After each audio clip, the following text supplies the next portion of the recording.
Sir, आप कहते हैं कि एक ही जाति है गरीबी। मोदी जी कहते हैं केवल 4 जातियों की वो चिंता करते हैं, उसके अलावा उनको और किसी चीज़ की फिक्र नहीं। लेकिन भारतीय जनता पार्टी जब मुख्यमंत्री तय करती है तो छत्तीसगढ़ में दलित उठाती है, मध्य प्रदेश में ओबीसी उठाती है, राजस्थान में आपने एक ब्राह्मण को मौका दिया। तो आप भी तो ये पूरी सोशल इंजीनियरिंग कह रहे हैं। मतलब एक तरफ आप कहते हैं कि जातियों की अहमियत नहीं, 4 ही जातियां हैं, लेकिन आप तय करते हैं जाति के आधार पर भी।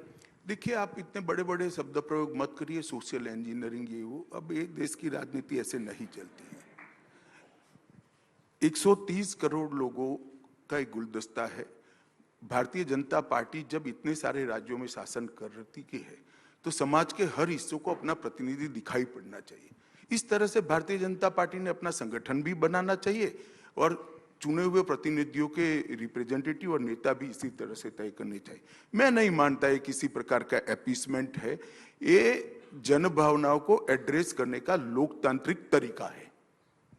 सर, तीनों राज्यों में भारतीय जनता पार्टी के पास कद्दावर पूर्व मुख्यमंत्री या वर्तमान मुख्यमंत्री थे। आपने फिर भी पीढ़ी बदलकर नए नेताओं को मौका दिया।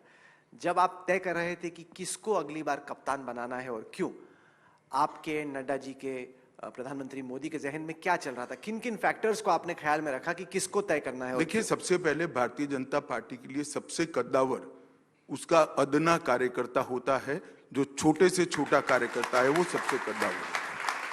हमारी पार्टी में सबसे बड़ा कद्दावर नेता हमारा सामान्य कार्यकर्ता है और ये सब जो सिलेक्ट हुए हैं हमारे अच्छे कार्यकर्ता हैं।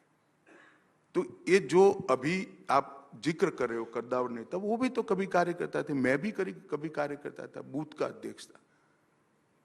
जब पार्टी समग्रता से विचार कर नेतृत्व तय करती है तो इसके कई पैरामीटर्स होते हैं और वो हमारा सीक्रेट है, उसको सीक्रेट ही रहने दीजिए।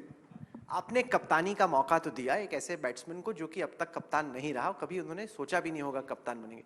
आपको कैसे मालूम कि कप्तानी करके इतने बड़े स्टेट को चला पाएंगे? देखिए, फैसले करने पड़ते हैं। जब भारतीय जनता पार्टी की आला कमान ने मोदी जी को मुख्यमंत्री बनाने का फैसला किया तब मोदी जी सरपंच का भी चुनाव नहीं लड़े थे। एमएलए छोड़ दो, सरपंच का भी चुनाव नहीं लड़े थे और उनको एक बहुत संपन्न राज्य का मुख्यमंत्री बनाया गया।